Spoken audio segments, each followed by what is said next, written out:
I'm John Bowden from Rock History Music. Hope you're doing okay. Between 1986, 87 to about 2010, I programmed a lot of new age music on the radio. And then that format went into sort of a jazz format. And at times I'd do contemporary jazz. And I did a lot of that stuff. I kind of swayed away from rock and roll. Meanwhile, I was still syndicating rock shows, but I was really getting my groove into the new age format, the NAC format, which we talk about coming up in just about a second. Every time I asked an artist if they liked the term New Age, I remember Barbara Higbee of the Windham Hill label of the band Montreux. I remember asking her if she liked New Age music, and she says, "Well, I like the music. I don't like being categorized under that because I don't think we're that." One artist after another just hated the term. They were played in the format, but there was just something about the term that didn't describe what their music was. I always liked the term, but it doesn't matter. The artist did not. Our guest, Andreas Vollenweider, did not necessarily like being in there, even though, again, we're going to talk about it in a second. He was played on that format and did really, really well. He was one of the top selling artists of that sort of ilk. But it was not a good experience for him to be bundled up in that. We talk about that with the great Swiss harpist Andreas Vollenweider on Rock History Music.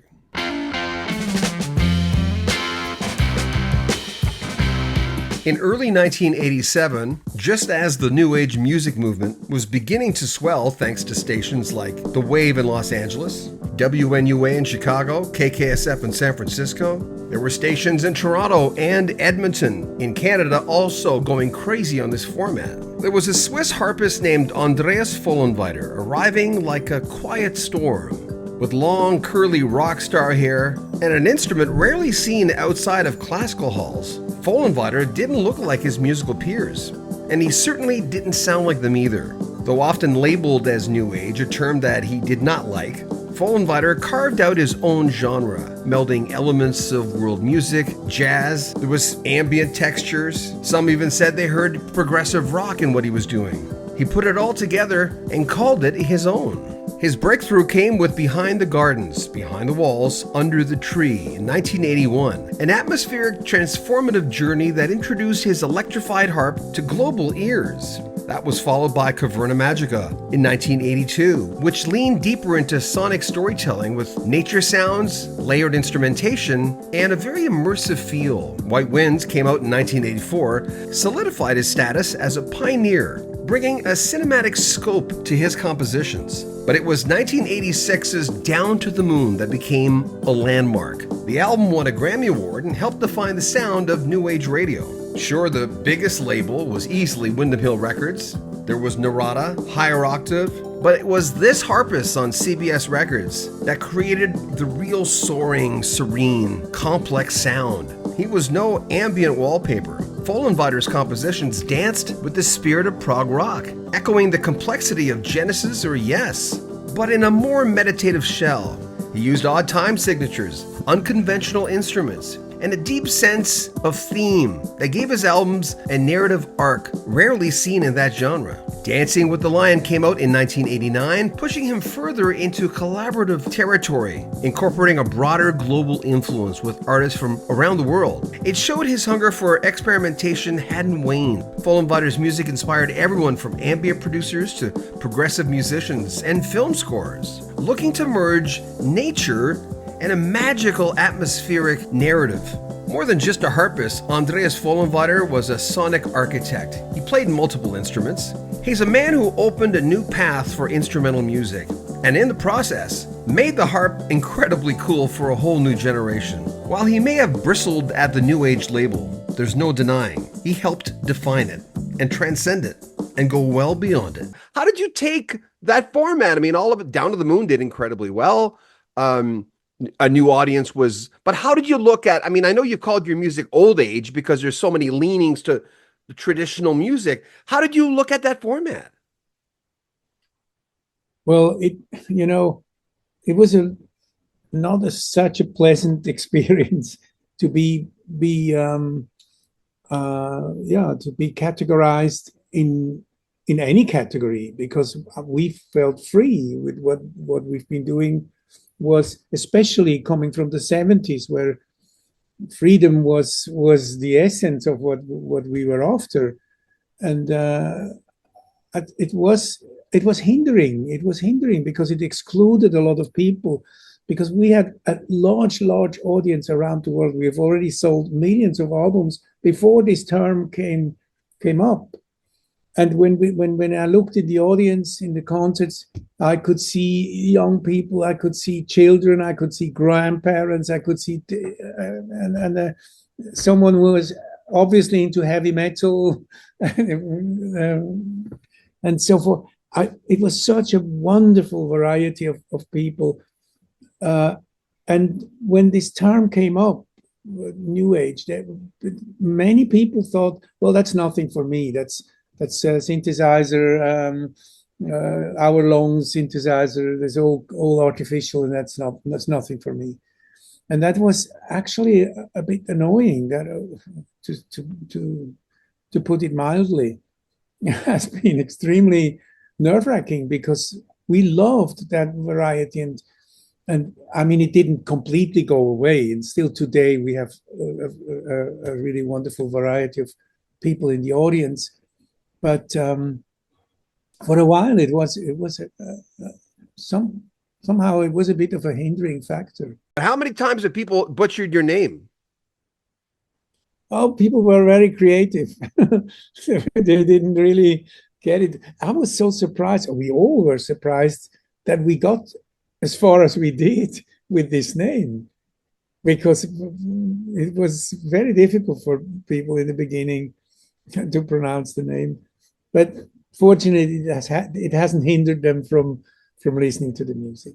When I heard Down to the Moon, for especially that album, and then the other ones before that, I said, this guy's there's rocking stuff in here. This guy's rocking. I mean, this is not a laid back record. Prague people really liked your stuff. They were driven to it. Well, I myself, I was listening to, when I was listening to music, I was listening mostly to singer-songwriters like Joni Mitchell or Carly Simon or Simon and Garfunkel or Paul Simon especially. I liked his work a lot, especially the taste in arrangements and the lyrics and so forth. And I was my music favorites was very much in the rock and pop and folk. I mean, the whole music from the 70s, which was so open, so many different styles, and I played with a lot of very very different people from the rock world. I played organ or saxophone or anything under the sun before I finally found my way to the harp. I started relatively late playing the harp. By the way, a lot of those home concerts, a lot of those concerts, were they done during COVID? Yes. It was my way of keeping sanity here. Yeah. A lot of people have enjoyed this. I was surprised by the amount of people who would suddenly rediscover this sound. I watched the press conference you did a few years ago where you're basically saying there's 4 people at that time in concert, but there's a lot of different instruments and there's a lot of different sounds, and you're probably the prime example of that more than any other artist I've ever seen, where you go, how can they be coming? Well, the you and Walter, I mean, I'm going, how can that be? Well, that's the benefit of that instrument, the harp. The way I play it and the way I modified it. And because I never really properly learned to play this instrument, I found my own technique. And what I was most fascinated by was that you can play on one instrument, you have the whole range. Yeah. You have the bass. You don't need a bass player. It's all in the instrument. You have the rhythm. You have the melodies. You can have really compact melodies in chords, which makes the sound large. So it was really it's the harp that produces a sound like almost a full orchestra. And when Walter comes in, we are an orchestra, just the two of us. It's not so much what he plays, it's more how he plays it. It's so simplified to the max. He is, and I played with other drummers when he was not available for a project or so, and he's definitely my favorite. We're breathing the same way, and he's a wonderful guy. I love him. Oh, if you and Walter had that's a lot of years, and you guys. It's for almost 44, so more than 40 years. Well, we are so incredibly different. Really? So yeah, we're totally different people. I mean, he has a very, very sensitive side to his character. He's a very, very sensitive person, but he is very raw at the other end. And we complement each other so beautifully, and we've learned from each other to look for something else than what's on the outside, what appears on the outside, to look something more really deep, personal, and there we find each other, and that is what comes out in the music. The re-release of the '82 concert. I'm watching, the clips of that of you, and I know what you've said about yourself, where you're a younger man, much younger man. We were all that. Any one of us who watch the younger version of ourselves. How does it feel looking at that version of Andreas Vollenweider? They wanted me to release that concert. You're talking about this open air concert in Germany. They wanted me. They were really insisting, and I was insisting not to release it because I had a complete.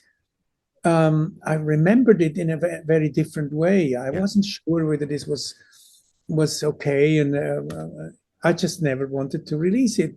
And then finally, they made me listening to it, and then I've realized, good Lord, that's. I haven't even played 3 years this instrument. So it was the expression of complete freedom, of liberation. Many people think you have to be talented to be a good musician, a good painter, a good writer. It's a matter of talent. I never really thought that this is true. I always thought it's an act of liberation. You have to liberate your potential.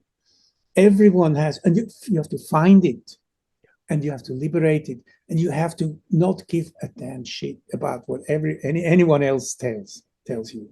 Just go and just do what is strongly wants to come out.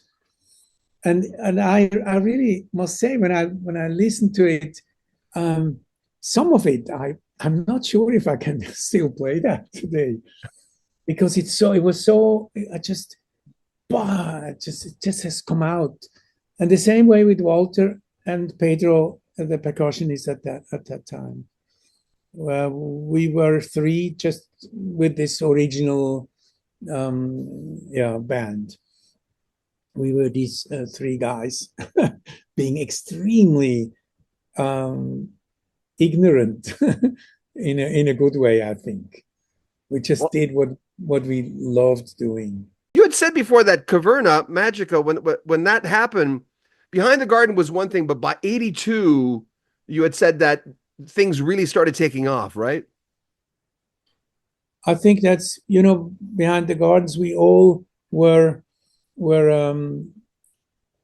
we weren't sure whether anyone is going to like that. What we were doing, it was too crazy, and it was weird and so forth, and everyone in the studio said, well, it's not gonna make it in a way.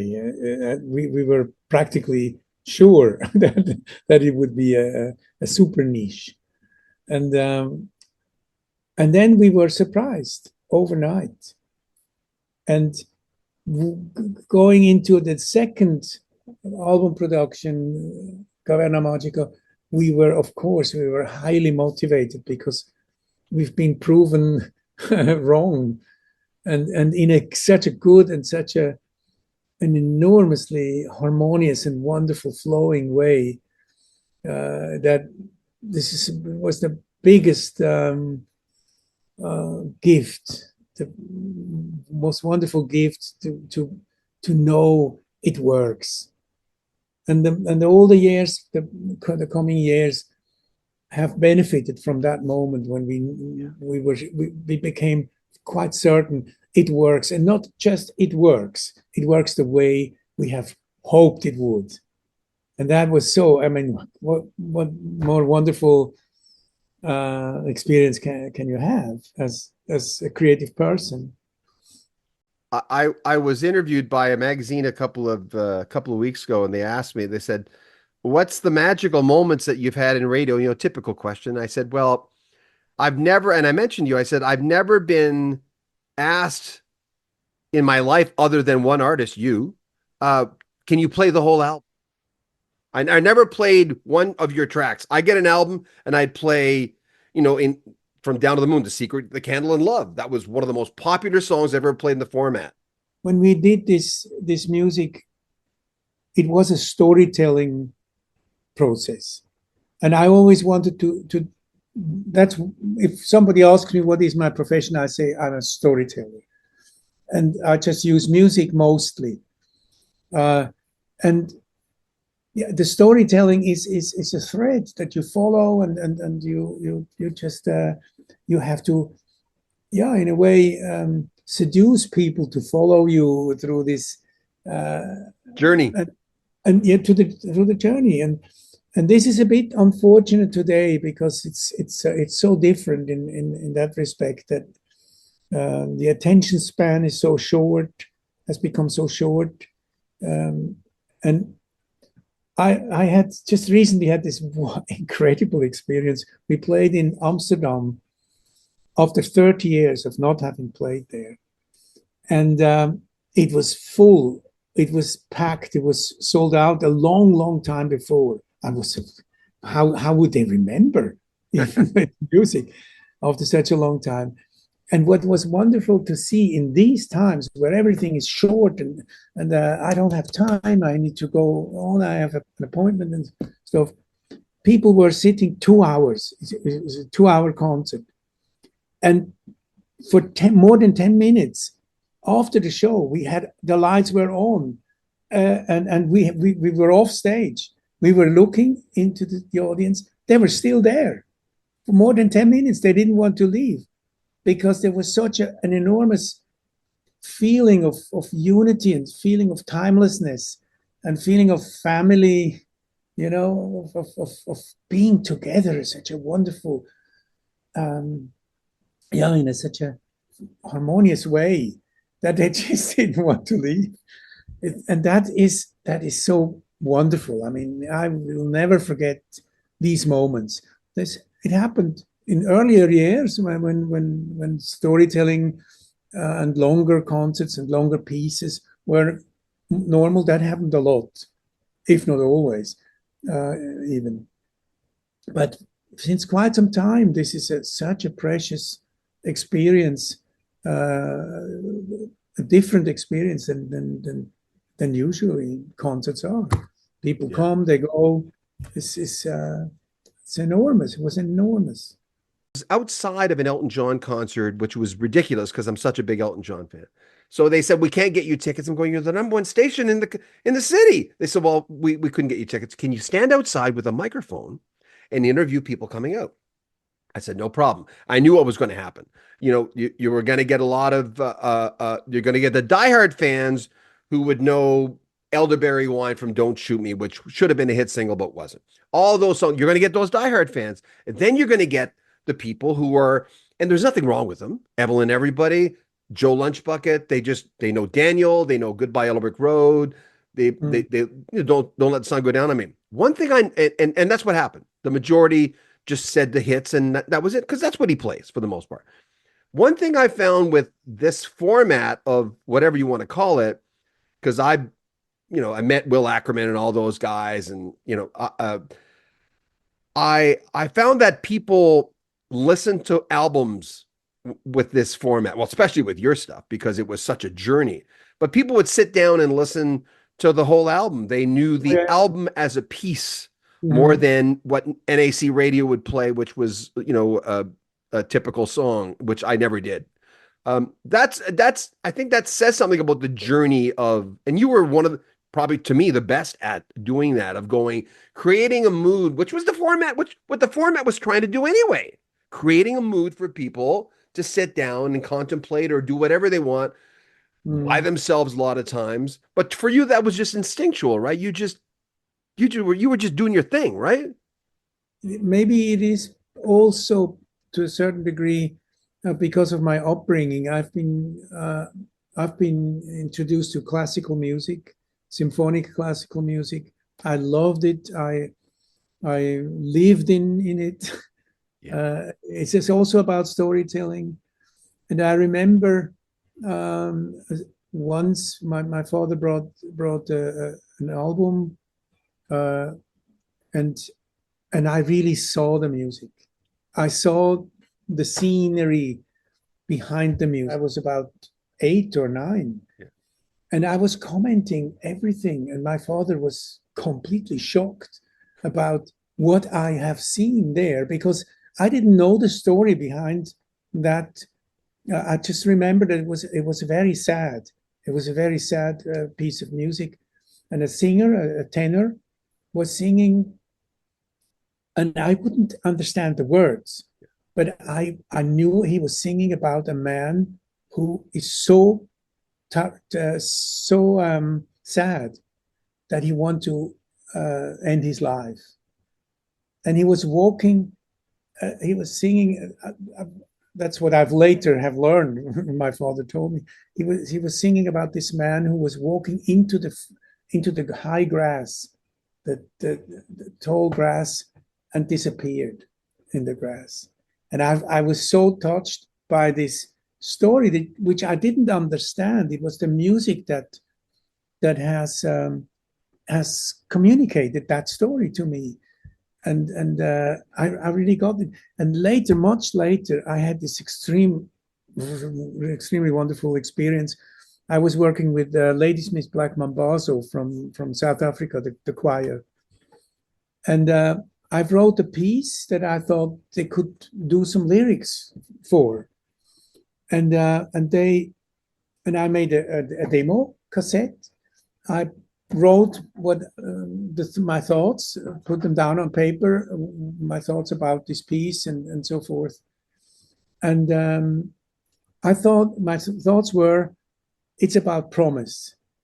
It's about a promise that they have to give each other if they would be finally able to liberate themselves from the apartheid. It was early 80s. No, it was end of 80s, but still heavy apartheid situation. And I thought about how to promise each other to for a non-violent transition, because if it starts with violence, it would have been a bloodbath. So I thought they have to promise this to each other like you promise something to a child. When you promise something to a child, you can never break that promise. This is it needs to be. Otherwise, you shut up. You don't promise anything, but you have to keep that promise. And I've written this down and put that the cassette in an envelope for the DHL or Federal Express, and I put in the little note for the choir to come up with lyrics. Yeah. And around these thoughts. And then I suddenly thought, Vollenweider, you're a control freak. Take out this note and just send the music. And which I did, just the music. Then they came to Switzerland. We went to the studio. We've recorded it. They are singing in Zulu, which I'm not capable of speaking.